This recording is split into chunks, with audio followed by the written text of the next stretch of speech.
நேத்து நடந்ததை இன்னும் யாரும் மறக்கல. எல்லாரும் நின்றாங்க. நான் மட்டும்தான் நகர்ந்தேன்.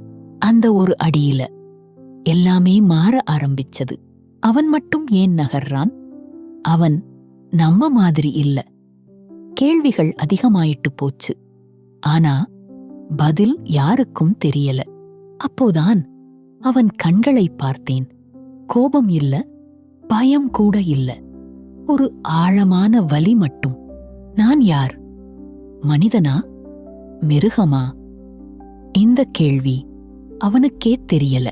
அவன் உடம்பு மனிதனோட மாதிரிதான். ஆனா அவன் மனசு, அது மனித உலகத்துல வளரவே இல்ல. அவன் மனிதனும் இல்ல, மிருகமும் இல்ல. இரண்டுக்கும் நடுவுல சிக்கிக்கிட்ட ஒரு உயிர். இப்படிப்பட்ட உயிருக்கு இந்த உலகத்துல இடம் இருக்கா? உண்மை முழுசா அடுத்த எபிசோட்ல தான். ஏன்னா அவன் பிறந்த கதை இப்போதான் ஆரம்பம்.